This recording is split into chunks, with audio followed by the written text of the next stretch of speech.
Muy buenas noches con todos, con todas. Queremos darles la bienvenida en nombre de la Escuela de Gobierno y Políticas Públicas de la Pontificia Universidad Católica del Perú. En particular, esta noche a todos ustedes y por supuesto al doctor Piero Gessi Solís, quien viene a participar de esta importante sesión en la que nosotros hemos denominado desde hace algún tiempo los martes de gobierno.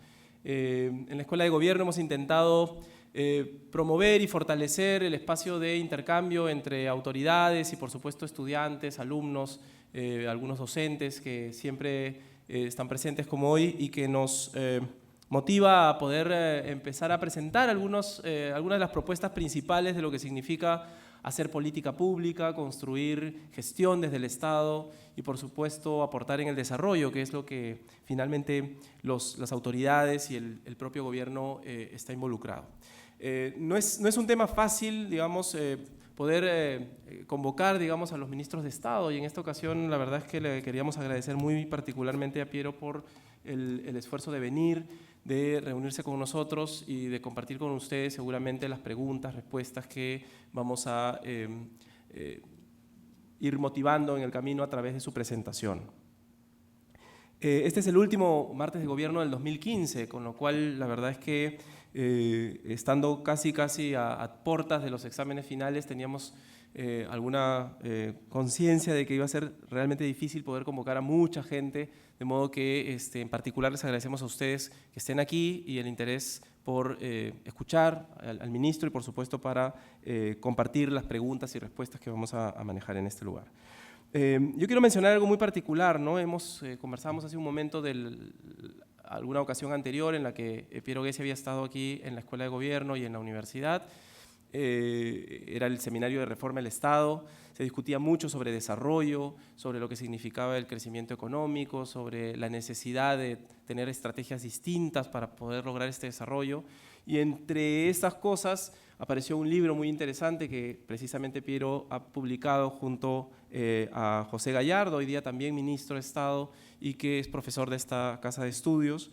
Y uno de los temas importantísimos que ya se empezaba a discutir en ese momento y que hoy día forma parte de la agenda de gobierno es precisamente el de la diversificación productiva. Cómo logramos desarrollo no solamente a través del crecimiento, sino también a través de ir generando diversas formas de producción y de productividad en el país, con nuevos productos que generen nuevos valores y nuevas formas a través de las cuales podemos generar algún tipo de valor agregado en este proceso de crecimiento en el que estamos inmersos y que ciertamente ha tenido sus momentos difíciles y en los que como país tenemos que pensar creativamente, con innovación, cómo logramos algunas nuevas estrategias, algunas nuevas formas de lograr mejores resultados.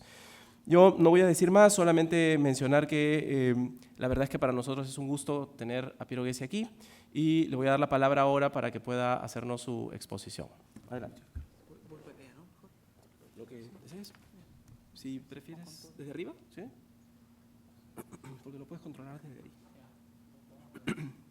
Bueno, muchas gracias, Carlos, y muchas gracias a ustedes por haber venido. Yo voy a tratar las primeras transparencias van a ser transparencias un poco de poner las cosas en contexto, en términos de dónde estamos como país. Lo primero es, hemos tenido un crecimiento importante en el Perú en la década pasada, con el nivel más alto en América Latina, uno de los más altos del mundo, el nivel más alto de América Latina entre los países medianos grandes y muy baja inflación, una macro fuerte, poca deuda pública, también el segundo, tercero, ¿no? en la América Latina en términos de deuda pública baja. De hecho, tenemos, a pesar del déficit fiscal de este año, tenemos posiblemente deuda neta cero. O sea, tenemos tantos activos en el sector público como deuda, en cuyo caso tenemos una solvencia bastante buena, ¿no? En términos de reservas también, a pesar de la pérdida, hemos tenido, digamos, de los últimos meses, hemos tenido una realidad, digamos, que la macroeconomía estuvo bastante bien. En los últimos años lo que ha ocurrido, naturalmente, ha sido un decrecimiento importante. lugar relativo en América Latina no ha cambiado tanto porque todos los países se han desacelerado en una medida que dependemos en gran medida de un factor, fundamentalmente en Sudamérica, de un factor común que es el precio de las materias primas, digamos, más metales, minerales en caso de ciertos países, petróleo en caso de otros, soya, granos, industria en otros casos, ¿no? Pero en todo caso, había una desaceleración notable en América Latina y en el Perú. Ahora, lo que es importante es que hemos tenido una desaceleración que ha venido acompañada con un déficit en cuenta corriente. Lo que es distinto a lo que en muchos casos ha sido lo que ocurría en América Latina, que cuando crecíamos aumentaban las importaciones y nuestra cuenta corriente se deterioraba. Ahora ha ocurrido ¿no? algo distinto. Hemos dejado de crecer y nuestra cuenta corriente se ha deteriorado porque el motor del crecimiento ha sido el sector exportador en los últimos años y al tener un menor crecimiento del sector exportador hemos tenido dos efectos importantes. Uno, una caída en la cuenta corriente, ¿no? Porque tenemos una peor balanza de pagos, una peor balanza comercial y también un menor crecimiento, ¿no? Ese es un fenómeno que es medio único, importa porque eso determina que es importante saber de qué manera podemos crecer. Si crecemos con retail, ¿no? Si crecemos con construcción, básicamente vamos a tener un crecimiento que exacerba el déficit de cuenta corriente, en cuyo caso necesitamos crecer con actividades exportables, por lo menos. No tienen que ser exportaciones, pero por lo menos se puedan exportar, ¿no? Entonces, es importante que cualquier esfuerzo de diversificación productiva tenga en consideración la necesidad de fomentar sectores transables, potencialmente exportables, ¿no? Naturalmente, muchos de ustedes saben, ¿no? Lo que hemos tenido es básicamente las exportaciones tradicionales han caído de manera sustancial y las exportaciones no tradicionales se han estabilizado ya en los últimos años, ¿no? Es de la caída de exportaciones. Es básicamente precio. El cobre ha caído 35% en un año, ¿no? Esa 55% en todo el gobierno, el pico fue en julio del 2011, ¿no? No tuvimos mucha suerte en este gobierno con los precios de materia prima, pero solo en el último año el cobre ha caído, ayer era 34 punto algo por ciento, ¿no? O sea, una barbaridad, ¿no? Que naturalmente tiene un efecto todavía en la economía. Lamentablemente, los precios de materias primas tienen una característica particular, que es cuando los precios son altos, se hacen proyectos de inversión, ¿no? En la medida que esos proyectos de inversión se demoran algún tiempo, algunos años, lo que ocurre es que a veces aparecen cuando los precios son bajos y exacerban el ciclo, ¿no? Porque ahora, por ejemplo, vienen muchos nuestros proyectos de inversión mineros más importantes, como las Bambas, vienen ahorita con precios más bajos y lo que van a hacer posiblemente es aumentar la oferta mundial y reducir el precio aún más, ¿no? Eso posiblemente va a significar que a precios mucho más bajos haya mucho menos proyectos de inversión y en los siguientes años no va a aumentar la oferta y el precio va a crecer seguramente cuando el precio esté más alto también. Entonces los ciclos naturales en materias primas se tienden a exacerbar por los rezagos que hay en las inversiones mineras, ¿no? Entonces es difícil ser muy optimista con respecto a materias primas, en los precios de materias primas en los siguientes años. Si eso se combina naturalmente con el cambio en el crecimiento chino, ¿no? No solo es una tasa menor de crecimiento, sino es un semicambio en el modelo de desarrollo, dependiente menos en inversión y exportaciones y más dependiente del crecimiento de demanda doméstica, ¿no?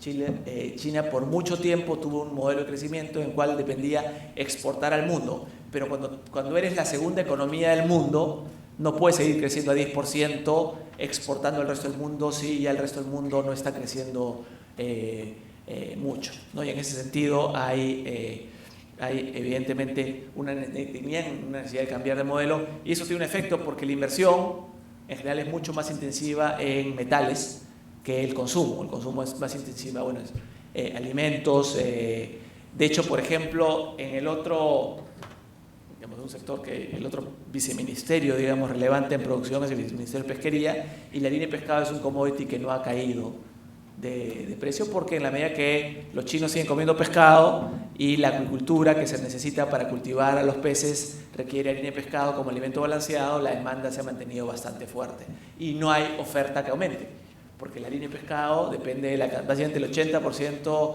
digamos, de la harina de pescado en el mundo en general es anchoveta. El Perú produce el 30-35% de la anchoveta, y la anchoveta en el mar está fija, no crece año a año, ¿no? Entonces hay ofertas que no. Pero bueno, la realidad es que tenemos una situación, digamos, externa complicada. Otras características conocidas del Perú, pues la alta informalidad laboral, en términos de cuánto gastamos en investigación y desarrollo, es un nivel paupérrimo, bajísimo. Estamos tratando de hacer cosas para revertir, pero la realidad, digamos, la condición inicial es bastante mala. Estamos, si bien el Perú posiblemente subestime sus números oficiales de I+D, por más que sea la pública sea de medida, por más que la privada sea más, digamos, a lo más tendríamos pues un poco más que Bolivia, ¿no? Entonces estamos en un nivel bajísimo. En otras variables, infraestructura, institucionalización, capital humano, también tenemos, eso está en inglés lamentablemente, pero también tenemos niveles, digamos, debajo del promedio, ¿no? Ahora, hay una variable que a mí me gusta ver para poner en perspectiva, porque mucha gente dice que la economía peruana se ha diversificado, se ha venido complejizando y no es necesario hablar de diversificación productiva en los próximos años. No hay que hacer nada, ¿no? Ahí está un poco mensaje un poco liberal, libertario más que liberal. Y veamos, por ejemplo, un índice que ha hecho el BID, en particular Nacho Stein del BID, encontrando la complejidad de las exportaciones peruanas. Acá el color significa, digamos, más clarito es menos complejo, más oscuro es más complejo, ¿no? Comparemos, siendo malos, con Corea, ¿no? Y acá, digamos, a mí dos cosas me saltan a la vista. Bueno, la primera es, obviamente, cuánto más compleja es la canasta exportadora, pero también cuánto más se ha venido complejizando, ¿no? De alguna manera el Perú tiene una complejidad que es más o menos similar en los últimos 25 o 30 años, y si hacemos este gráfico para atrás es lo mismo. De alguna manera nuestra canasta exportadora sigue siendo una canasta poco compleja, y esto tiene impacto en la medida que digamos, normalmente productos más complejos requieren capacidades más complejas, y eso significa que el proceso de exportar recursos naturales puede ser muy permanente, ¿no? Ahora, acá viene el plan de diversificación productiva y lo que hemos hecho. Un tema que quisiera resaltar, creo que en el último año y medio se ha avanzado bastante más de lo que a veces se conoce en términos del plan de diversificación productiva, y tal vez estando acá, pues digamos, algunos de ustedes serán de la escuela de gobierno, imagino, pero digamos, será multidisciplinario. Una de las cosas que hemos encontrado es que lo que terminamos haciendo en el plan de diversificación productiva o ejecutando, digamos, se parece mucho al plan inicial, pero también ha tenido que tener ajustes en el camino, ¿no? Yo quería enfatizar, tenemos 6 principales líneas de acción que hemos venido trabajando. Uno, hemos tratado de encontrar o facilitar el surgimiento de nuevos motores en la economía, ¿no? Tenemos un motor minero energético que ha sido fundamental, y tenemos un motor agroindustrial que ha venido creciendo a unas tasas de 20-25% en los últimos años, ¿no? Ahora, hay que generar otros sectores como el agroindustrial que nos permita, digamos, acompañar el crecimiento minero, ¿no? De manera tal que podemos retomar tasas de 6-7%, ¿no? Pero en el Perú hay este problema de uno no debe escoger sectores. Entonces, ¿cómo podemos? Hay una presión muy fuerte para no ser acusado de escoger sectores, ¿no? ¿Y qué hemos tratado de hacer? Hemos tratado de encontrar problemas que hay claramente en el Estado peruano.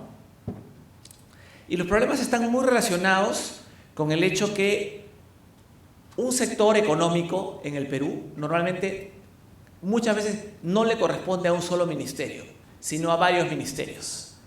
Y los ministerios o entidades del sector público no coordinan naturalmente entre sí, ¿ok? Entonces, lo que normalmente Por ejemplo, hoy día hemos estado en una mesa estamos trabajando en 5 sectores. Uno de ellos es el sector gastronómico, ¿no? Hoy hemos estado, este es el último sector que hemos incorporado, con Gastón Acurio, Apega y los distintos ministerios y bueno, otros chefs, gente de restaurantes, gente de representantes de agricultura, pesquería, industria, etcétera, ¿no? ¿Qué pasa? La gastronomía no le corresponde a ningún ministerio, ¿no? Si uno piensa en la cadena gastronómica, comienza en la agricultura, ¿no? Y la pesquería. Después pasa por la parte industrial, la transformación agroindustrial, la transformación en consumo no directo, ¿no? Después tenemos la parte de servicios, que es mercados, ¿no? Tiendas, restaurantes y, en última instancia, turismo, ¿no? Y exportación de servicios también, la franquicia, restaurantes del Perú afuera, ¿no? Entonces, si vemos al comienzo, es Ministerio de Agricultura y Ministerio de Producción. Después la parte de agroindustrial y consumo directo, Ministerio de Producción. Después mercados nos corresponde a Produce, restaurantes y hoteles y turismo a Mincetur. Adicionalmente tiene los temas, digamos, de medio ambiente por la biodiversidad. Tienes también el tema de utensilios, digamos, de cocina, equipos que se venden a los restaurantes, Ministerio de Producción, y tienes mozos, chefs, ¿no? Capital humano, Minedu, educación, ¿no? Tenemos 5 ministerios. Entonces, una persona del sector gastronómico tiene que lidiar, a veces tiene que, ¿no? Para la leche lidia con Minagri y para el queso con Produce, ¿no? Para la uva con Minagri, o de agricultura, y para el pisco o el vino con Produce. Entonces, este tipo de problemas son tremendos y son muy comunes en el Estado peruano, porque el Estado está organizado de manera sectorial y los problemas son siempre multisectoriales, transversales. No en ningún sector el problema digamos, le corresponde nunca a un solo ministerio. Siempre hay una parte, inclusive en la parte minera, el minero tiene que pedir permisos industriales al Ministerio de la Producción. Siempre hay problemas transversales. Una multinacional normalmente está por eso organizada de manera matricial, ¿no? Tiene, digamos, divisiones regionales y divisiones, digamos, por competencias, ¿no? Entonces, de alguna manera, uno tiene un jefe en el lugar donde trabaja, pero también en el producto que desempeña, ¿no? Digamos, si uno trabajaba en investigación, ¿no? Uno tenía un jefe de investigación. Yo trabajaba en Londres, por ejemplo, en Londres, y tenías un jefe de investigación global, ¿no? De tipo un jefe en Londres, que es el jefe de Barclays en Londres, y un jefe de investigación global, ¿no? Tenías 2 jefes. Es una estructura matricial. En cambio, el Estado es todo sectorial, ¿no? Y los ministerios no están organizados para trabajar entre sí. No están simplemente diseñados de esa manera. No hay muchas formas de coordinar. Entonces, lo que hemos hecho, y lo mismo el sector forestal, por ejemplo, ¿no? El sector acuícola, que si bien le corresponde a Produce, en buena medida no solo Produce, ¿no? Industrias creativas, que es cultura con Produce. El sector textil, que tiene que ver con agricultura por toda la cadena y con el sector producción, ¿no? Entonces, encontramos este problema, ¿no? Un problema es el Estado, digamos, el Estado está hecho de manera sectorial y los problemas son multisectoriales. Segundo, y más importante, el Estado no coordina entre sí. Si no coordinan los ministerios, menos coordinan las entidades del sector que dependen del ministerio. Por ejemplo, en el sector forestal tenemos al CERFOR, que depende del Ministerio de Agricultura, a los INFOR, que depende de la PCM. Son 2 entidades que no coordinan entre sí. Entonces uno va a pedir un permiso a uno y le falta el permiso al otro y el sector privado se vuelve loco. Digamos, yo no apreciaba lo realmente dramático que es el problema de la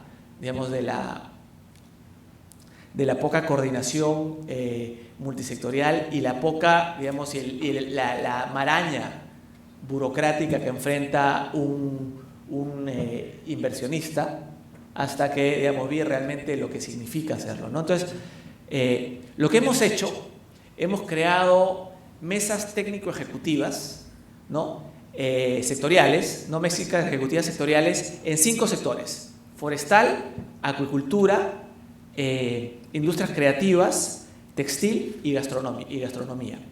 La idea es que estos sectores nos ayuden a diversificar la economía y el trabajo es bastante sencillo, pero después se los voy a explicar. Ahorita quiero hablar de las otras cosas.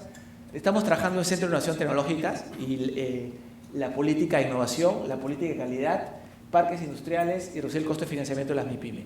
He desarrollado ahorita el primero, que diría que es una semi-innovación, porque es lo que nos ha funcionado a nosotros. Y quiero decirle algunas cosas, ¿no? Primero es este tema, ¿no?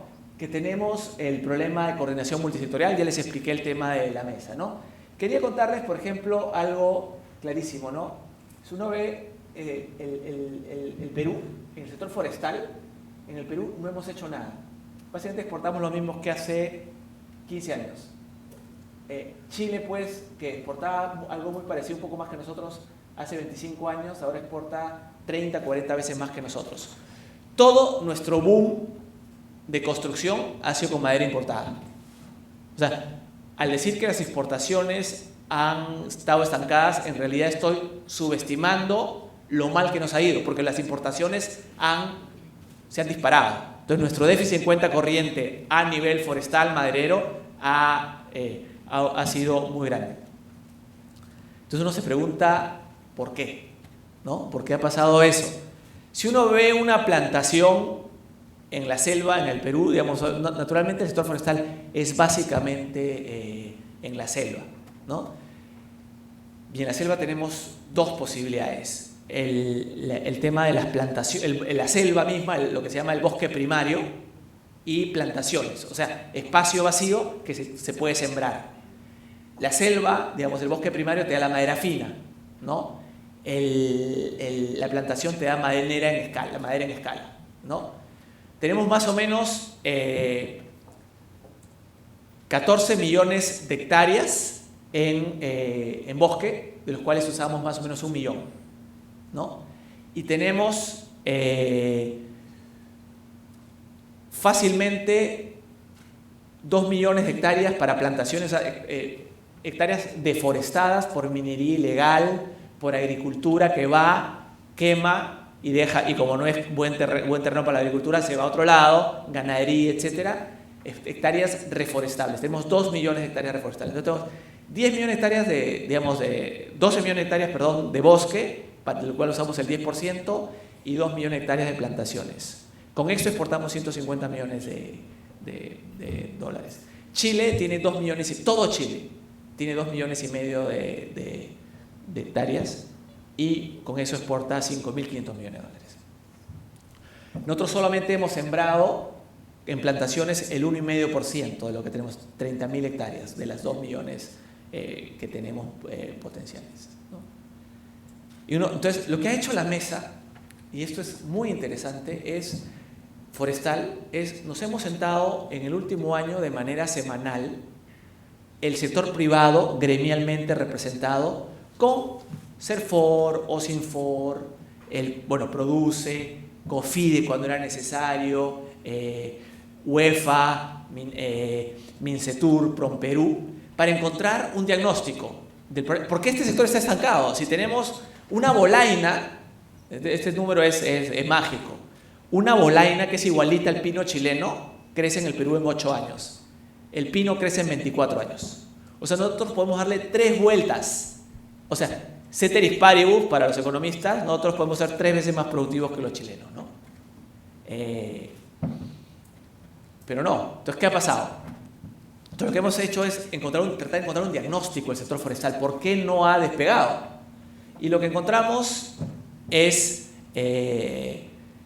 varias cosas, ¿no? Pero algo clarísimo es que ha habido 3 grandes problemas. Problemas regulatorios. Había una ley que no había estado reglamentada, por ejemplo, ¿no? Segundo, había habido 0 dinero en investigación y desarrollo. Y tercero, sobre todo las plantaciones tenían un problema de financiamiento. Si uno siembra un árbol, esta bolaina de 8 años, uno invierte, ¿no? Compra el terreno o lo concesiona, invierte y por 8 años no ves nada de dinero. El 8º año puedes cosechar y recibir dinero. Entonces tienes flujo de caja negativo por 8 años y y al octavo año para adelante podías recibir dinero. Sin embargo, no había ningún banco que te preste de esa manera. O sea, préstame por 8 o 10 años con un periodo de gracia de 8 o 10 años, ¿no? Y a unas tasas pues no tan altas, ¿no? No había ni Agrobanco. Agrobanco prestaba a 3 años y con tasas de 15%. O sea, acá el mercado no existía. Entonces había una falla clarísima en el mercado, ¿no? Entonces lo que hemos hecho, hemos creado un fondo forestal en COFIDE, ¿no? Que justamente no es subsidiado, porque la tasa va a ser más alta que la que pagaría el gobierno, digamos, del Perú, pero se ajusta a las necesidades de financiamiento del sector, ¿no? Entonces hemos puesto 200 millones de soles, que es una miseria comparada con las necesidades de financiamiento, porque si estamos hablando de, digamos, sembrar 2 millones de hectáreas a una inversión por hectárea de $5.000, estamos hablando de necesidades de inversión de $10.000 millones. Y el fondo, pues estamos hablando de $60 millones, bueno, el tipo de cambio de pronto va a ser 50, ¿no? Pero bueno, pero lo que queremos hacer es algo así como el Fondo Mi Vivienda, que el Estado entre y demuestre con segundo piso, ¿no? O sea, ese fondo va al Banco de Crédito, al BBVA, Agrobanco, para garantizar o para prestar, ¿no? Y que el banco ponga un porcentaje del 30%, digamos, del préstamo, y eso empieza a abrir el mercado para que se conozca el sector forestal. El reglamento, que no había estado regulado, se había hecho una ley en el 2011 y por 4 años se había regulado, la mesa ha logrado que salga el reglamento, ¿no? Y reglamento en el cual se ha compartido, ha sido muy participativo. Todo el sector privado, las comunidades han estado al tanto del reglamento. Se ha escuchado mucho y se ha hecho un reglamento consensuado que refleja las realidades distintas y que, por ejemplo, permite ahora que alguien que tiene una plantación no tenga que ir a pedir permiso para plantar. Si yo soy dueño de mi terreno, yo planto. No tengo que, después me pueden supervisar, ver lo que estoy haciendo, pero no tengo que pedir permiso. Y si yo tengo una concesión en la selva, ¿no? Puedo usar ese terreno como garantía, la puedo hipotecar para conseguir un préstamo. Ahora, hasta antes del reglamento, yo tenía una concesión en la selva, pero tenía que tener mucho dinero y tener una propiedad en Lima para que el banco me preste, ¿no? Entonces había claramente una falla de mercado. Yo me estaba regresando hace unos meses, me gusta contar esa historia porque refleja lo ridícula que era la situación. Está de casualidad regresándome en avión con un chico que conocía, un amigo de cuando yo trabajaba en Nueva York, y me dijo que se estaba yendo a Uruguay a hacer unas compras. Él tiene un fondo y una banca de inversión boutique, a hacer unas compras forestales, ¿no? A meterse en inversiones forestales en Uruguay. Y le dije, ¿y por qué te vas a Uruguay y no en Perú? No, pues no tengo idea que haya nada en Perú, ¿no? Uruguay ya está muy desarrollado, interesante. Le dije, deberías darle una mirada, ¿no? A las 3 semanas me escribió y me dijo, Piero, buenísima la charla en el avión, nos metimos a ver el tema, hemos dejado de lado la inversión en Uruguay y vamos a invertir en Madre de Dios. Antes de ayer, el domingo me escribió a decirme, ya tenemos nuestra inversión. Simplemente la rentabilidad no tiene comparación, 22% en el Perú, 8% en Uruguay. No hay forma que pueda ser más rentable, ¿no? Entonces, y ya están trayendo fondos de inversión extranjeros, ¿no? Las FPs son naturales compradores de este sector, porque es un sector que produce activos de largo plazo con una buena rentabilidad. O sea, calza con las necesidades de fondos de pensiones, compañías de seguro, etc. El 25% del endowment de Harvard, ¿no? Del fondo Harvard, está en forestal en el mundo, ¿no? Entonces, en la medida que la regulación la hemos trabajado, los trámites han caído, se puede garantizar, estamos dándole visibilidad al sector, yo creo que ya las primeras inversiones ya se están dando, y yo creo que el boom es casi inevitable si no la fregamos. Acá era necesario coordinar simplemente, ¿no? Hoy día un paréntesis, ayer salió en El Comercio una editorial del Comercio, bueno, obvio, y decía que el déficit fiscal era como 3%, ¿no? Y que había que evitar gastos superfluos, como el plan de diversificación productiva, ¿no? Y yo le estuve a punto de escribir a Berkemeier, ¿no? Bueno, ya le escribí, no sé si se lo voy a mandar, ¿no? Pero es una estupidez, ¿no? O sea, ¿qué le cuesta al Perú este tipo de coordinación? Porque no estamos, el principio de la mesa es no cometer errores del pasado. El principio de las mesas es no subsidiar. Porque claro, cuando tú te sientas con el sector privado, lo primero que dices es, dame una exoneración tributaria, no, protégeme, ¿no? Que no se caiga el drawback, etcétera, ¿no? Entonces, nosotros nunca invitamos al MEF, por eso, a las reuniones. Porque cuando está el MEF, ¿no? Es obvio que ahí van los pedidos. Nosotros más bien le decimos, hagamos cosas, ¿no? Identifiquemos los cuellos de botella que aumenten la productividad. No la rentabilidad, sino la productividad. Porque si yo te bajo el impuesto, aumento tu rentabilidad, pero alguien está peor, ¿no? Tengo menos plata para infraestructura, para educación, para innovación, ¿no? Entonces, en realidad, lo que queremos es aumentar la productividad del sector con mejor regulación, haciendo que el Estado haga bien lo que normalmente ha hecho mal por no coordinar, por estar, digamos, por tener demasiados trámites, por no incentivar la innovación, por no tratar de cubrir, digamos, en este extremo de omnibulación, digamos, de creencia excesiva, ¿no? Obnubilados por el mercado. Hay que saber que el mercado falla de vez en cuando, no se innova suficiente. O sea, $1 gastado en I+D, según el BID, te recupera $7 en el fisco, en impuestos. O sea, más los beneficios sociales son inclusive mayores. Pero para el Estado, si tú gastas en un incentivo, digamos, fondos concursables o deducciones tributarias para I+D, lo que recupera el propio fisco es 7-1. O sea, te puedes generar un déficit fiscal un año, o sea, te puede aumentar el gasto un año, pero intertemporalmente te mejora la solvencia de una manera tremenda, ¿no? Entonces, estamos hablando de políticas que tienen un costo fiscal bajísimo, y en este caso, en el caso forestal, yo creo que es clarísimo los beneficios. Bueno, yo hablé ya mucho de estas cosas que estamos haciendo, el fondo, etcétera. El caso agrícola es muy parecido, tenemos dinamizado, Perú ha hecho muy poquito en agricultura. Si comparamos con Ecuador, Colombia, Brasil, Chile, y ni hablar con Filipinas, Vietnam, ¿no? O sea, es una historia muy parecida a la acuícola que la forestal. O sea, estamos en una situación de relativo estancamiento, no tanto como el forestal, ha habido un crecimiento, pero como, digamos, hemos estado creciendo en promedio 20%, pero crecer 20% de cero es cero, ¿no? Entonces, claro, como veníamos de una base tan chiquita, hemos estado creciendo, pero digamos, en una dimensión relativa con respecto a otros países, Chile, Brasil en particular, Ecuador también, hemos hecho nada, ¿no? A pesar, y esto es interesante, a pesar de que tuvimos por varios años el mismo incentivo laboral y tributario que la acuicultura, lo que recuerda que no es necesario, o digamos no es suficiente, mejor dicho, las políticas de exenciones tributarias en todo caso, que es necesario venir con un paquete. ¿Y qué había pasado en el caso acuícola?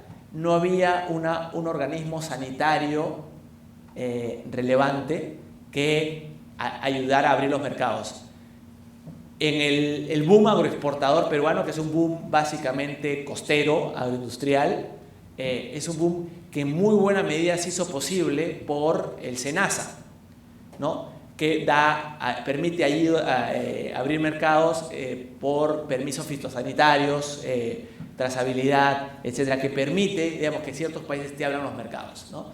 Entonces, imaginemos una situación en la cual el Perú, como ha venido pasando, viene creciendo su oferta agroexportadora 25-30%. Si los mercados no se abren, si seguimos exportando lo mismo a los mismos, pero 25% más a los mismos, lo que pasa es que la demanda es constante, la oferta crece 25%, la cantidad, y el precio cae. De hecho, lo que ha pasado en los últimos años es que nuestra uva nuestra uva que es la Red Glove, por ejemplo, como estamos creciendo 25% y no hemos abierto más mercados, la uva ha caído de precio de 20 a 12. Y en buena medida es por no haber podido abrir mucho más mercados. Entonces hay un límite cuánto podemos crecer si no tenemos como contraparte la autoridad sanitaria. Bueno, el año pasado creamos el Sanipes. Entonces, en el caso acuícola encontramos que los tipos de barrera que había están muy relacionados con temas sanitarios, con temas de I+D y con temas de trámites. Y lo que ha hecho la mesa acuícola, al igual que la mesa forestal, se ha dedicado todo este año a destrabar. Esto no es una mesa de diálogo. Digamos, también se ha hecho un diagnóstico, porque a diferencia de lo que la mayoría de gente dice, en el Perú no está sobrediagnosticado. El Perú está mal diagnosticado. Pero no hay... por ejemplo, en el sector forestal o en el sector acuícola no había un diagnóstico que nosotros podíamos usar claramente. Lo que hay es diagnósticos parciales de ciertos problemas que no realmente llegan a ver la complejidad del problema. Porque muchas veces el sector privado no entiende el Estado y el Estado no entiende el sector privado. Entonces, en esa falta de empatía y falta de entendimiento, se hacen diagnósticos que no llegan a ser suficientemente aterrizados para ser ejecutables, ¿no? Que me digan que Madre de Dios tiene un problema de mala institucionalidad, poca educación, infraestructura débil y problemas de energía, digamos, no me llega a hacer, digamos, problemas de, no me lleva a recetas de política pública. Necesitamos más detalle, ¿no? Entonces, eso es lo que ha logrado la mesa. En forestal, acuícola, se encontraron 24 barreras en forestal. Y estos días deberíamos estar ya con el tema del financiamiento de COFIDE ya listo, ya está por salir el reglamento operativo para poder ya empezar a prestar, que Agrobanco y los bancos privados puedan empezar a prestar. Entonces hemos trabajado arduamente para destrabar, y estoy muy cómodo, en el sector acuícola también con Sanipes, la parte normativa, sacamos un decreto legislativo con la ley acuícola, hemos permitido, por ejemplo, algo que antes no se permitía, se puede hacer investigación I+D en una área concesionada. Antes no se podía, todo era productivo. Entonces, la agricultura es muy intensiva en investigación para optar las especies, para ver cómo las especies nativas mejoran su productividad. Lo que funciona en San Martín tal vez no funciona en Pucallpa. Y la tilapia que funciona en Piura puede no ser la que funciona en San Martín. Entonces hay que trabajar en cómo mejorar las especies locales, mejorar la productividad. Y también estamos invirtiendo en los CITES, los Centros de Innovación Tecnológica, de los cuales que voy a mencionar más adelante. Quiero, con el tema, tenemos la mesa de industrias creativas, que es la naranja. Por beneficio del tiempo, yo puedo hablar mucho tiempo en esto, pero quería contarles una cosa, una última, que es la gastronómica, ¿no? Que me parece interesante. La gastronomía es un ejemplo que se ha utilizado en el Perú como un ejemplo de cómo el sector privado puede hacer las cosas sola, por sí solo, y que el Estado no se ha metido en nada, lo que es verdad, o muy poco, digamos, salvo PROMPERÚ, y no ha sido necesario. Sin embargo, el propio sector gastronómico nos ha llamado y nos han dicho, hemos visto el éxito que han tenido en su mesa forestal, por ejemplo, nos parece que es el momento de tener un trabajo mucho más cercano, público-privado. Ya los chefs la hemos sudado hasta acá. Si queremos ir al siguiente nivel, tenemos que trabajar juntos, el sector público y el sector privado, porque hay cosas que ya no podemos hacer. Si queremos ayudar a limpiar la Bahía de Lima, por ejemplo, no podemos hacer. Si queremos mejorar la oferta, digamos, de chefs, etcétera, son cosas que no podemos hacer mucho, va a estar limitada nuestra capacidad de aumentar la oferta. Si queremos mejorar las cadenas de frío para que la agricultura y la pesca se beneficien del boom gastronómico, también tenemos que el Estado se meta ahí. Si queremos mejorar los puertos artesanales. Bueno, es una discusión muy interesante. Hoy hemos tenido la primera discusión, pero yo creo que da un ejemplo, grafica lo importante que puede ser trabajar juntos. Ya otros países le han puesto la mira al sector gastronómico. Y como es que el sector gastronómico es uno de ellos que no corresponde a ningún sector en particular. Entonces la mesa, como una entidad que agrupa a Pega, ¿no? A Gastón Acurio, bueno, él viene cuando, digamos, él es el que ha pedido la convocatoria y vendrá de vez en cuando, no creo que siempre, los pescadores artesanales, representantes del agro, el Ministerio de Agricultura, Instituto Prosperú, bueno, muchos en Relaciones Exteriores. Es ahí donde esperamos tener un diagnóstico y empezar en lo que queda, dejar algo para que el siguiente gobierno lo constituya. México, yo tuve una revelación interesante. La semana pasada, cuando empezamos a constituir la mesa gastronómica, nos dijeron México también está incentivando al sector gastronómico, encontrándolo como es uno de sus motores, ¿no? Nosotros hemos usado acá la terminología motores de crecimiento, ¿no? Encender motores, ¿no? México quiere que el sector forestal sea uno de sus sectores privilegiados, ¿no? Y nosotros lo que vimos es, nos empezamos a ver el caso mexicano y de manera muy curiosa, México ha llegado a una conclusión similar a la nuestra, que los problemas son siempre multisectoriales y ellos han hecho, no mesas, se llaman subcomités, ¿no? Que es, digamos, hay un comité grande, digamos, por la productividad y hay comités para la gastronomía, para el turismo, para el comercio interno, para la aeronáutica, autopartes, bueno, hay un parque, agroindustria, ¿no? Pero encuentran que esta es una mesa, digamos, es un espacio no de diálogo, es un espacio ejecutivo donde se hacen cosas. Que lo haya hecho México a mí me parece muy interesante porque México es un país muy sofisticado burocráticamente. No sé si qué tanto conocen, pero la burocracia mexicana debe ser la mejor de América Latina y una de las mejores del mundo. Que hayan llegado a las conclusiones similares, los que hemos llegado nosotros, es interesante porque es muy probable que ese sea el camino. Nosotros ha sido un poco más intuitivo y ver qué puede funcionar en un país como es digamos, en el Perú, y hemos llegado a la conclusión, bueno, que México ha hecho algo muy parecido, con la diferencia que ellos han puesto una ley que hace que lo que se acuerde en los subcomités sea vinculante, o sea, ya pasa a ser, bueno, vinculante. Entonces, esto es el primer gran línea de acción del plan de diversificación.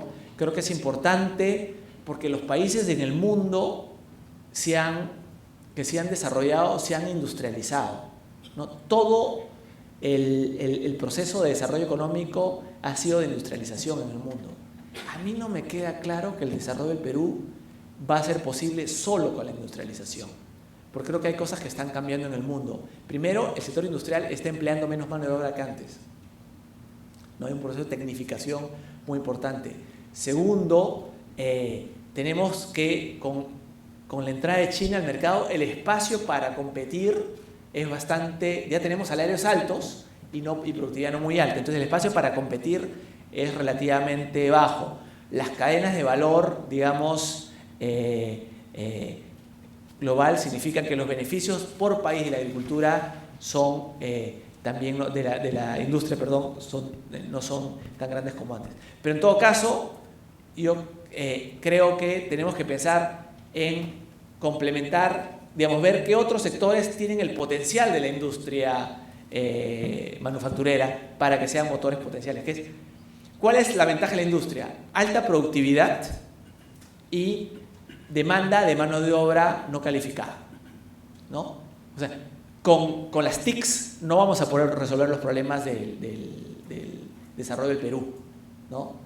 Primero porque no tenemos suficiente mano de obra calificada. La gran mayoría de peruanos no están calificados. Necesitamos sectores que absorban mano de obra. Entonces, el sector industrial, el sector forestal, el sector acuícola, el sector agroindustrial son justamente grandes demandantes de mano de obra no calificada, ¿no? Y generan empleo formal y de calidad para sectores importantes de la población no calificada, digamos, con educación limitada, ¿no? Entonces, son sectores que tienen que ayudar y con el tiempo tenemos que ir sofisticándonos, ¿no? México está priorizando el sector, digamos, de la aeroespacial, o aeronáutico, perdón, no porque se le ha ocurrido, sino porque ya existe algo ahí. Entonces está ayudando que vaya al siguiente nivel, pero no comenzar de cero. Nosotros no podemos, en ese sentido no estamos escogiendo ganadores, estamos viendo sectores que ya existen y estamos ayudando a que vayan al siguiente nivel. El sector forestal existe, el sector acuícola existe, industrias creativas, el gastronómico, todo existe. No estamos diciendo repentinamente vamos a escoger. Y la metodología que hemos usado para las mesas es que el sector privado nos busque, que el sector privado nos pida y que el sector privado esté dispuesto a venir todas las semanas 2 horas, ¿no? Porque si no está dispuesto a hacer eso, es que no es tan importante el sector. Hay un tema de preferencia revelada, ¿no? En la medida que más interés haya, más posible que estén dispuestos. El sector forestal, por ejemplo, ha venido religiosamente 2-3 horas a la semana desde noviembre del año pasado. En el momento que dejan de venir, es que ya no les importa. Y vienen gerentes, dueños, ¿ah? O sea, vienen gente con un costo por tener su tiempo no bajo. Entonces, en la medida que sigan viniendo, es que todavía sienten que las cosas van avanzando, ¿no? Entonces, yo diría que esta es la gran primera línea de acción del plan de diversificación que esperamos, en el cual ya tenemos avances muy concretos en forestal y en agricultura. Tenemos avances en creativas y hemos trabajado recientemente en textil y gastronómica, ¿no? Y esperamos dejar las cosas suficientemente avanzadas como para que el siguiente gobierno las continúe. De hecho, los miembros de las mesas quieren exponer los avances a los jefes de planes de gobierno para que se acepten, ¿no? Solo para, y algunas cositas más, porque yo he hablado mucho más de esto, quería hablar solamente de este tema. Los CITES. Nosotros creemos que uno de los grandes problemas del Perú es no solo una productividad baja, sino particularmente heterogénea. Tienes áreas en que la productividad en el sector moderno es altísima y en el mismo sector tienes productividad muy baja, ¿no? Y es muy fácil cerrar la brecha productiva. Un ejemplo que grafica mucho, tal vez. En Trujillo, Quevedo hace que con mejora genética, hace que sus leches produzcan 70 litros por día. En Cajamarca, sus vacas produzcan 70 litros de leche por día, ¿no? En Cajamarca es más o menos 3, 4, 5 litros de leche, ¿no? Entonces, una diferencia grandísima de productividad, ¿no? Entonces, hay un margen tremendo para meterle investigación y sobre todo transferencia tecnológica. Hay cosas que se hacen en Arequipa que no se hacían en Moquegua, ¿no? Hay cosas que no sean, uno siempre cree que debería fluir naturalmente el mercado, pero no fluye. Si por 50 años las cosas no han pasado, es que no va a pasar. Es que el Estado tiene que hacer algo para ayudar a que la tecnología se transfiera. Entonces, los CITE son Centros de Innovación Tecnológica, lo que hacen es justamente hacer I+D. Por ejemplo, en este caso estamos hablando de la parte, en el caso forestal, estamos haciendo un CITE forestal en Pucallpa, ¿no? La parte de las mejoras de las semillas, ¿no? Después la parte de asistencia técnica para los viveros, para la siembra, el mantenimiento, el raleo después ya la parte más industrial, el secado de la madera, ¿no? El corte, ya la primera y la segunda transformación. En el sector forestal, por ejemplo, en el Perú la madera se seca mal. Como se seca mal, no es uniforme. Y como no es uniforme, no se puede estandarizar y no se puede vender en grandes lotes. Cosas así. O muchas veces no se corta bien, ¿no? Temas bastante elementales que, si se hace mejor, puede cambiar de manera sustancial la productividad del sector. Entonces, los CITE lo que están haciendo es justamente meterse en un clúster y hacer investigación y desarrollo propio o contratar universidades, etcétera, hacer transferencia tecnológica, capacitación, articulación de mercados, o sea, meterse en un clúster y hacer que su entorno sea más productivo, transfiriendo tecnología con demostración de lo que se ha hecho. En el Perú existen algunos CITES privados, los privados no han funcionado porque no han tenido financiamiento y hemos cambiado la ley de manera tal que ahora se puede hacer un CITE privado financiado parcialmente por el Estado y los CITES públicos. Lo que tenemos acá, esto es lo que hay, los CITES públicos existentes, de los cuales realmente han funcionado 3. El cuarto es la unidad técnica de Ucayali, que ha estado una inversión poca, y la de Madrid, que la acabamos de crear. Estamos esperando que para el siguiente gobierno haya, digamos, para el fin de este gobierno, estén los siguientes sitios públicos. Ya tenemos concursos con becación y construcción de todos esos sitios en el Perú. Estamos también trabajando con traer sitios privados. O sea, el sector privado, por ejemplo, puede tener la infraestructura, que es lo que se requiere para un sitio, pero como la transferencia tecnológica, el licencianismo no es un negocio, no hacen, digamos, ciertas actividades. Pero con convenios y empeños, el Ministerio de Producción va a hacer que el CITE ayude. Por ejemplo, la Católica tiene un CITE que ha sido aceptado el CITE de materiales, que ha sido aceptado hace unas 3 semanas digamos, va a dar apoyo, digamos, transversal en una serie de áreas y que va a permitir, digamos, mejorar la productividad de una serie de empresas. Entonces, el convenio de desempeño hace que la Católica pase de servir a un grupo pequeño a un grupo mucho más grande, ¿no? Entonces, yo creo que al igual que las mesas, los CITES son algo que creemos que va a funcionar en el Perú. De hecho, ya ha funcionado, solamente que no se ha escalado. El CITE BIT es uno de los grandes responsables del resurgimiento del pisco peruano, de la revalorización del pisco peruano. Una uva, cuando el CITE BIT cuando el CITE BIT se creó, la hectárea de producción de uva, digamos, era 5 toneladas métricas por hectárea, y ahora estamos hablando de 25, más o menos, de uva. Entonces ha quintuplicado con transferencia tecnológica. El pisquero ha aprendido a valorar los temas de calidad, de estandarización, de trabajar juntos, ¿no? Porque el CITE ayuda a articular. Entonces uno se da cuenta que mi competidor no es tanto mi competidor, porque en la medida que le exportamos al mundo y competimos con Chile, a mí me conviene que el pisquero, que mi vecino le vaya bien, porque si le da un buen nombre al pisco peruano, a mí también me va bien. De hecho, lo que se ha empezado a ver es, digamos, los pisqueros más pequeños que no tenían suficiente escala se asociaban y vendían con una marca única al extranjero, o empezaban a trabajar juntos y de alguna manera todo el entorno se mejora, ¿no? Esa es a veces uno en Silicon Valley se habla a veces de eso que es competition, ¿no? Que es una mezcla de cooperación con competencia, ¿no? Compites un poco, pero también cooperas bastante. Y en el caso que estás trabajando con la marca de un país y exportando al mundo, es fundamentalmente cooperando, ¿no? Y hacer a todo mejor. Ya bueno, estos son todos los sitios que esperamos tener. Creo que este modelo también es muy importante y que creo que va a ayudar a sentar las bases para mejorar la productividad. Tenemos que continuar esto también. Vamos a dejar de los 12 sitios públicos totales que había, 40 y tantos hacia el fin del gobierno funcionando, y naturalmente el siguiente gobierno va a tener que continuar y acentuar esto, ¿no? Pero acá esto es cosas que son muy sencillas. Todos los sitios tienen una inversión de 200 y tantos millones de soles. O sea, es nada, como porcentaje del presupuesto es 0.03% del presupuesto del Perú. Es nada, y con un impacto buenísimo, potencial en términos de la productividad de los clústeres que está sirviendo. De hecho, creo que el mayor argumento a favor de la diversificación productiva casi es el hecho que no cuesta nada. O sea, si nos equivocamos, se pierde poquito, y si las cosas salen bien, se gana muchísimo, ¿no?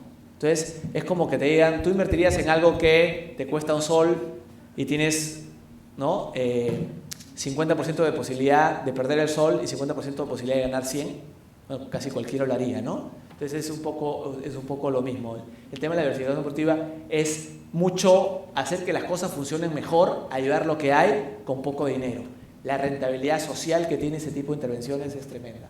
En temas de otras cosas, en innovación, tenemos los fondos concursables, hemos sacado una ley que no había en el Perú, deducción tributaria para I+D. Básicamente una empresa que hace un proyecto de investigación y desarrollo es calificado por Concitec y ahora tiene una deducción tributaria del 175%, o sea, tú gastas 100 y pones en tu cuenta de pérdidas y ganancias 175%, ¿no?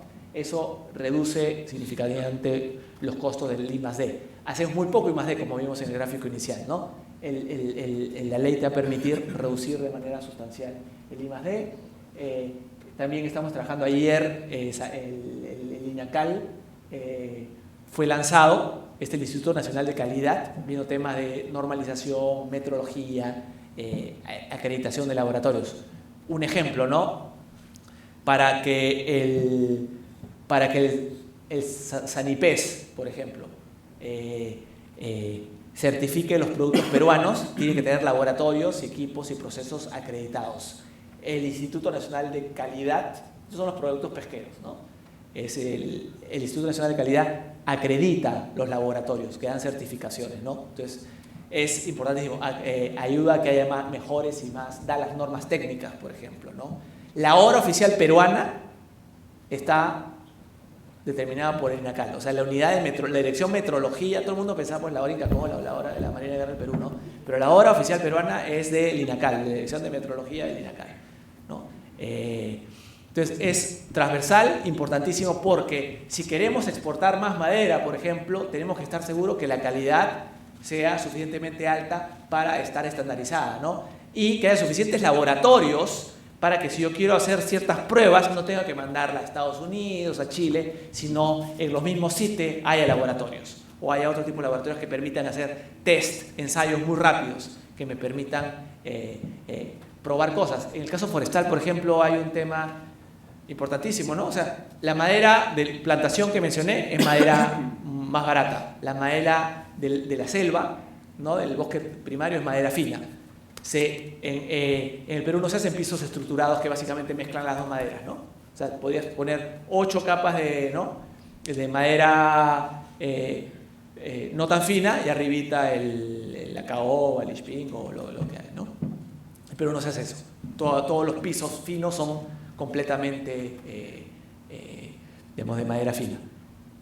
Los laboratorios y el CITE van a permitir que se hagan esos tests para testear cómo se puede hacer estos pisos estructurados de madera fina con no fina, ¿no? Tipo de cosas que es bastante sencillo, pero que no se hace.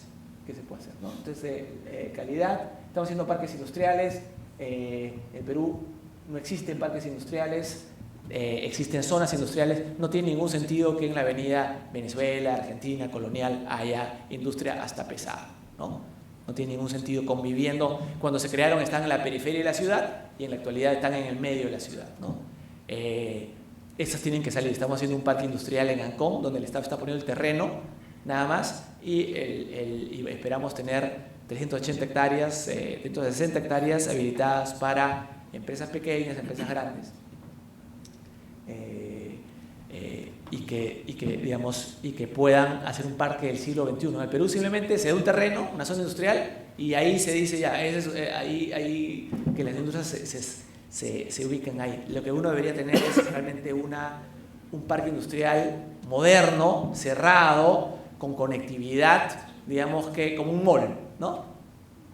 Con una gestión única, con manejo de residuos, conectividad, y que tenga todos los estándares pues, del siglo XXI, que no hay. Acá todos los parques son digamos, en Trujillo, por estar el parque industrial del Porvenir. Ese parque industrial está en el medio de la ciudad, contamina, el sector Curtiembres, por ejemplo, contamina completamente, es absolutamente al lado de un nido, ¿no? Están las Curtiembres.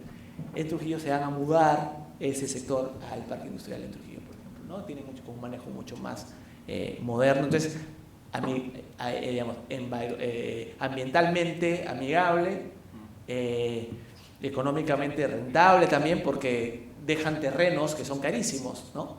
Una empresa acá tiene un terreno industrial, un costo de oportunidad de más de $1.000 el metro cuadrado. En Ancón va a valer muchísimo menos que eso. Tiene sentido económico, tiene sentido ambiental, tiene sentido de ordenamiento territorial. En Lima falta espacio para escuelas, colegios, museos, institutos, etcétera, ¿no? Entonces, si se fuera toda la industria de la avenida Argentina, Venezuela, Colonial, etcétera, habría mucho más espacio para otras actividades que harían también más diversa y más interesante la ciudad. Y bueno, eso es básicamente todo. Estamos también temas para reducir costo de financiamiento de la MIPYME, pero ya pues sí sigo hablando de eso, es mucho tiempo. Yo encantado, he estado bastante tiempo y no tengo muchísimo tiempo, pero sí encantado de tomar algunas preguntas. Sí, por supuesto. Gracias. Listo. A ver, Nosotros hemos recibido varias preguntas aquí, entonces las voy a ir haciendo de modo que podamos hacerla de modo más expeditivo. Hay varias preguntas que están referidas a algunos sectores. Por ejemplo, ¿cuál es la situación actual del ordenamiento pesquero, específicamente de lo que es anchoveta? Claro, es una pregunta mucho más específica. Habla de los fallos de algunas instancias judiciales contra el Decreto Supremo 005, que parece indicar estancamiento, retroceso a favor del sector, de la industria. Y entonces, claro, la pregunta es, bueno, ¿qué nivel de innovación, qué tipo de diversificación podemos lograr en un sector como este? La otra pregunta tiene que ver más con recursos forestales, ¿no?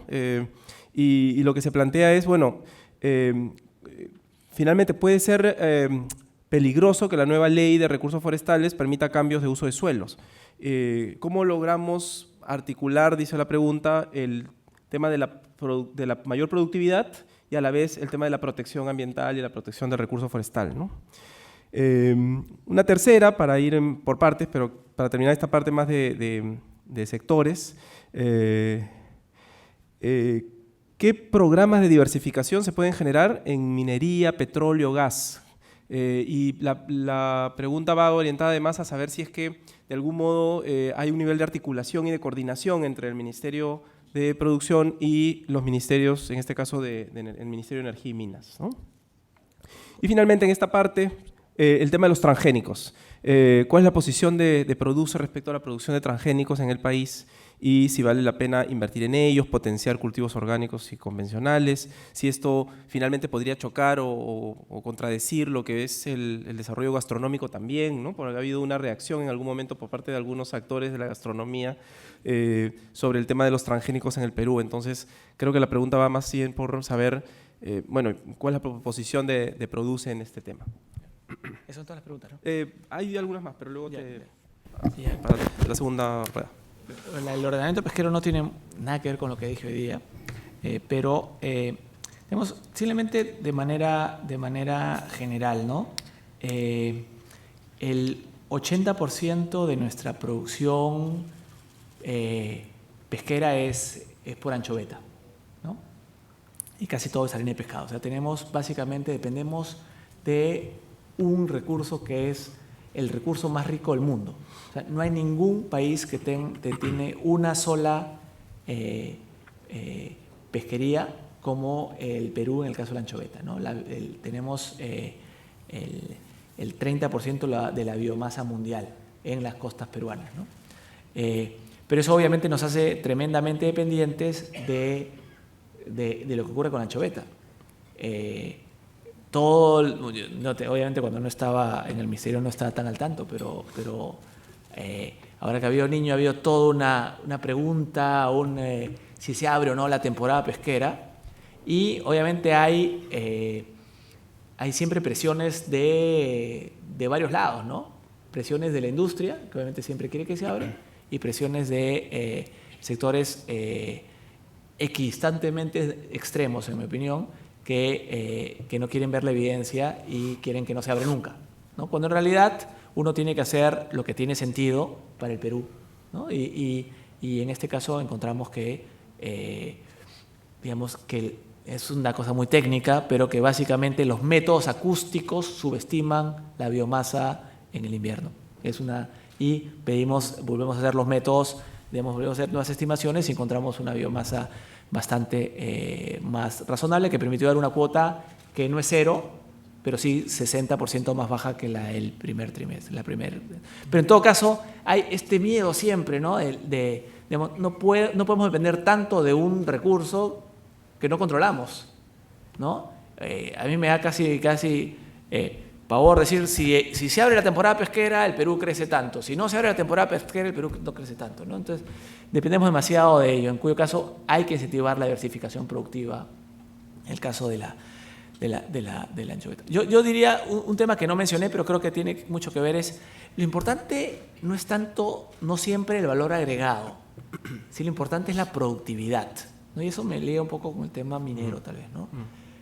En el Perú tenemos mucha obsesión por darle valor agregado a las cosas, pero en realidad lo que queremos ser es ser productivos y generar empleo, ¿no? Entonces, por ejemplo, todo el mundo dice, lo importante es, ¿por qué no exportamos alambre de cobre en vez de exportar, digamos, los cátodos o los ánodos de cobre, ¿no? Pero en realidad el alambre de cobre es solo cortar el cobre, no damos mucho valor agregado realmente. Mucho valor agregado en ciertos casos, la mayoría es sacar el mineral de la... O sea, a veces hay que desarrollar tecnologías tremendas para poder sacar el mineral, sobre todo en el caso del Perú, que el cobre, por ejemplo, tiene mucho arsénico, ¿no? Entonces tienes que encontrar las tecnologías que te permiten limpiarlo, ¿no? Por ejemplo, entonces, esa definición de valor agregado es medio extraña, porque asume que siempre uno da valor agregado industrializando. Por ejemplo, en el caso de la agroindustria, ¿no? En muchos casos la gente quiere la fruta fresca, no quiere mermelada de arándano, quiere el arándano, ¿no? No quiere compotas de mango, quiere el mango. Y más bien el mango que no te hace tan fresco, lo usas para mejorar tu productividad, lo cortas, le pones, ¿no?, congelado, etcétera, ya lo vendes de otra manera, pero es para mejorar tu rentabilidad total. Pero la demanda del mercado va por las cosas productivas. Entonces, el caso tenemos que encontrar otras cosas que hacer con la anchoveta. Y hay formas de ser productivos y estamos buscando esas cosas en el ministerio con fomentar el consumo no directo, pero tenemos que hacerlo productivo, no podemos ir completamente con el mercado, no podemos decirle a los peruanos coman anchoveta si no les gusta la anchoveta, ¿no? Es un tema poco a poco, ¿no? El tema forestal yo creo que es bastante interesante porque las plantaciones forestales en el fondo llegan a satisfacer a todo el mundo, porque estamos plantando áreas deforestadas.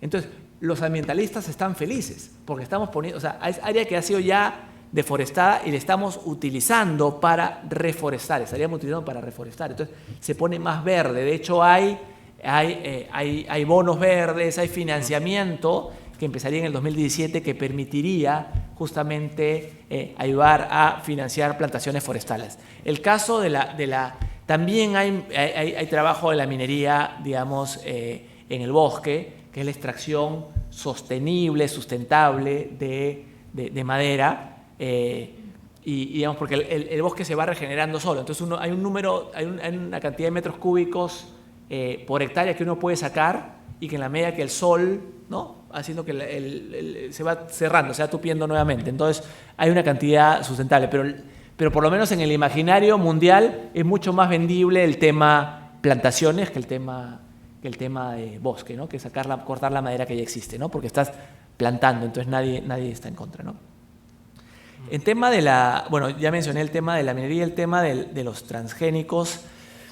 Yo diría lo siguiente, ¿no? Yo creo que casi siempre las posiciones extremas son equivocadas, ¿no? Que siempre hay cierto equilibrio y tener a rajatabla, tomar decisiones a rajatabla siempre son complicadas. Es verdad que una de nuestras grandes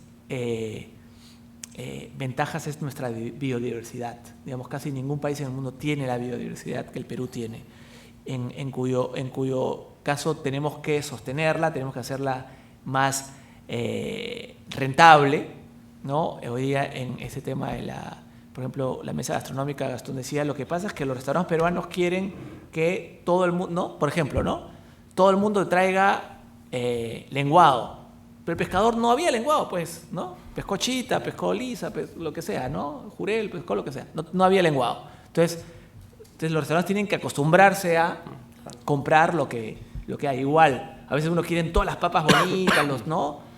Y en realidad debería aprender el chef, el hotel, el restaurante a cocinar con lo que ofrece el agricultor, ¿no? Entonces hay un tema que hay que compaginar lo que te da la oferta con el mercado. Pero el Perú es un país biodiverso y cualquier cosa que afecte y creo que nuestro desarrollo económico va por ahí, no va, creo, por competir con Corea en el corto plazo.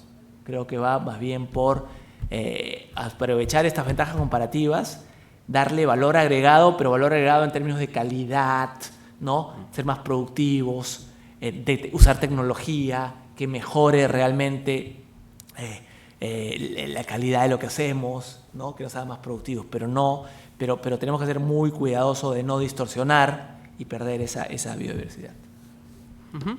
Sí, solo para las últimas dos preguntas claves. Una es, ¿qué estrategias tiene el Ministerio de Producción para luchar contra el tema de la informalidad y cómo esta informalidad, si es que genera o afecta los problemas directamente de productividad dentro del país, ¿no? Y cómo se vinculan finalmente estos dos elementos dentro de la estrategia de diversificación productiva. Cómo crecer finalmente en un entorno donde la informalidad es muy alta y donde muchas veces no hay, digamos, una estrategia de cumplimiento de la ley, ¿no? De exigibilidad del cumplimiento de la ley. Y la segunda tiene que ver con algunas propuestas que se han hecho sobre fusiones de ministerios. Dice, bueno, claro, hay una propuesta de fusionar Ministerio de Producción con Comercio Exterior y Turismo, quizá crear un Ministerio de la Industria en algún momento. ¿Cuál es la opinión, en este caso tuya, ¿no? Como ministro del sector, para las fusiones o la unión de ministerios, especialmente en estos temas? Yo creo que el tema de los ministerios, yo creo que uno puede cortar la torta de distintas maneras, ¿no? Por ejemplo, en algunos países el Ministerio de Agricultura tiene a la parte de pesquería. Entonces uno podría imaginarse una situación en la cual tienes el Ministerio de Agricultura y Pesquería, ¿no? Y la parte acuícola, que es la sobrina de ambos, ¿no? Porque al final la acuicultura es la agricultura en los peces, ¿no? Se caería ahí y podría funcionar, sí, la parte de industria, de comercio interno, de cooperativas de Produce con el tema de Mincetur. Y no, siempre hay formas de verlo, no creo que sea una locura. Sí creo que es importante que no haya más ministerios, ¿no? Porque de esa manera se va y fortalecer a los viceministros, ¿no? Es una manera de hacer las cosas. Yo creo que sí tener menos ministerios podría ser algo que ayude. Ahora, no creo que sea la solución de los problemas ¿no? O sea, a veces crear entidades o suprimir entidades son lo que nosotros creemos que son las soluciones y los problemas son más en la operatividad, ¿no? Es en trabajar bien, coordinar, tratar de hacer las cosas bien. Entonces, no hay bala mágica, en mi opinión.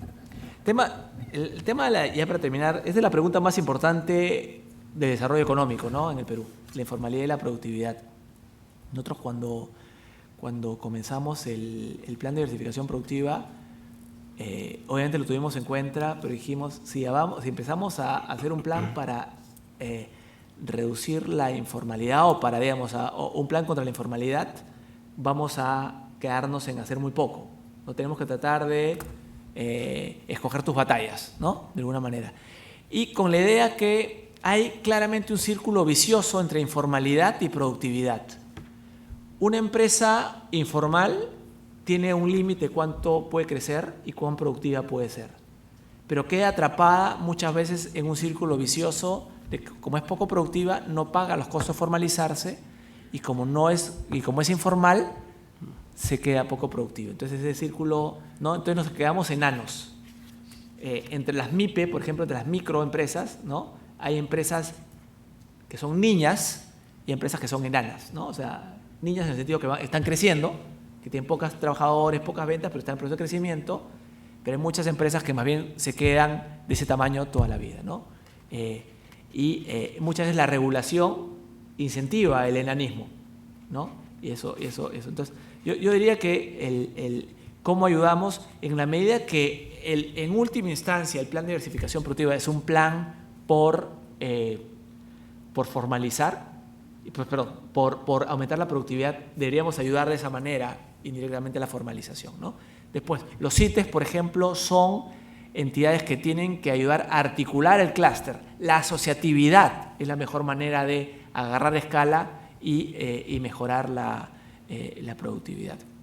Entonces yo diría que en temas de todo lo que estamos haciendo con el tema de regulaciones, trámites, por un lado, con el tema de productividad y con el tema de innovación y de asociatividad debería ayudar. Pero la informalidad sigue siendo el gran problema del Perú. Es el elefante en el closet, ¿no? Y seguramente en la Católica cuando sacamos la ley de empleo juvenil había muchos que estaban en contra. Pero muchos se perdieron. Nadie le ha dado nada nuevo a los jóvenes tampoco, ¿no? O sea, y esto va a pasar, como si no hacemos algo con el mercado laboral, no vamos a solucionar los problemas de formalidad, ¿no? Y obviamente hay mucha pasión por el tema, pero en realidad, si no hacemos más por la capacitación de los jóvenes y de los peruanos en particular, no vamos a lograr mejorar los temas de formalidad en el mercado laboral. Entonces hay que hacer cosas que funcionen. Esperemos que en algún momento haya algo, pero sí creo que pasa definitivamente por algo en el mercado laboral, que tiene que venir complementado con capacitación de todas maneras, ¿no? Porque el capital humano aumenta mucho más después de la escuela que antes. Y esto, claro, hablarlo en un entorno académico a veces no siempre es, pero digamos, uno acumula capital humano muchas veces trabajando, muchísimo, a veces más que lo que aprendió en la escuela. Entonces, el que alguien esté capacitado y se incentive el trabajo formal de calidad ayuda a aumentar el capital humano. Porque si no estamos, digamos, si solo fuera educación, estaríamos resignando a todos aquellos que tienen más de 20 años, básicamente, ¿no? O 25, digamos, ¿no? Tenemos, pues, hay un grupo de peruanos entre los 25 y los 65 años que tiene que seguir mejorando su capital humano. Entonces tenemos que complementar la educación con capacitaciones y yo creo que por ahí va. Esas son las asignaturas pendientes que tenemos, creo, para el siguiente gobierno. Capacitación, mejorar, pero que no sea yo creo que se caricaturizó en este caso la ley como una flexibilización laboral. Era una combinación de cosas, ¿no? El tema de capacitación era fundamental. Faltaba así, algunos ajustes, pero creo que podríamos haber hecho mucho más, ¿no?, de lo que se terminó haciendo, que es nada. Okay. Muy bien, la verdad es que uno de los temas centrales precisamente para la Escuela de Gobierno es fomentar estos espacios de diálogo y pensar y repensar nuevamente lo que significa justamente generar esas capacidades, ¿no?, en la maestría de Ciencia Política, que es lo que nosotros nos hacemos responsables aquí dentro de la propia Escuela de Gobierno de la Universidad Católica y que recibe anualmente cantidad de estudiantes, la mayoría, casi el 80% de la población de la maestría son estudiantes fundamentalmente que son servidores públicos y entonces, claro, allí notamos en realidad que ya no son además los que vienen de 20 o 25 años, en realidad son funcionarios que ya algunos de ellos han tenido 25, 20 años o 30 años de ejercicio profesional en el Estado. Entonces, claro, vienen con la intención de aprender más, ¿no?, de haber aprendido mucho en la práctica, pero también de saber que necesitan en realidad un ejercicio adicional de reconocimiento de nuevas herramientas, de aprendizaje y de la propia práctica y el conocimiento de aquello que va a significar poder realizar una mejor función en el Estado. Pero sin duda eso no funciona si no hay estas estrategias de innovación, de investigación, de nuevo conocimiento académico y nuevo conocimiento científico, que es lo que precisamente en la Universidad Católica tratamos también de promover. Entonces, en ese sentido, la verdad, en primer lugar, bueno, felicitar el trabajo de Piero Gessi en el Ministerio. Esta estrategia, esta política de diversificación productiva es, sin lugar a dudas, uno de esos elementos centrales de desarrollo nacional que, sin lugar a dudas, también como universidad y como Escuela de Gobierno nos estamos comprometiendo a aportar en el sentido de darle continuidad a aquellas cosas que están funcionando, que creo que es una de las cuestiones más importantes que tenemos que asumir como país, más allá de los gobiernos que puedan ir cambiando. Eso es lo que denominamos nosotros aquí políticas de Estado. El servicio civil y sus reformas que están en camino tienen que continuar. El tema de la política educativa, que también estamos trabajando directamente ahora con el Ministerio de Educación para fortalecer las gestiones de las universidades públicas, para fortalecer todo el sistema de desarrollo de capacidades de los maestros y, por supuesto, de la generación de una nueva forma de prestación de servicios descentralizados en el sector de educación, así como también está ocurriendo en lo que es los sectores sociales, el CONADIS, con quien estamos trabajando directamente ahora una diplomatura para fortalecer los temas de incorporación de enfoques de discapacidad en la gestión pública. Son temas sobre los cuales estamos avanzando en el Estado y creo que justamente sin ninguna mezquindad, ¿no?, uno debería pensar que son aquellas políticas que deben mantenerse independientemente de quién vaya a asumir el cargo, o en todo caso, quien asuma el cargo debería tener claro que estos son los grandes temas que pues nos deberían congregar y hacer concertar en decisiones conjuntas para poder trabajar por el desarrollo del país. Por lo menos es nuestra propuesta, nuestro compromiso y por supuesto agradecerle muchísimo al doctor Piero Gessi Solís, quien ha venido hoy día como ministro al último martes de gobierno del 2015 de la Escuela de Gobierno de la Universidad Católica y a todos ustedes por haber estado con nosotros también esta noche. Un aplauso.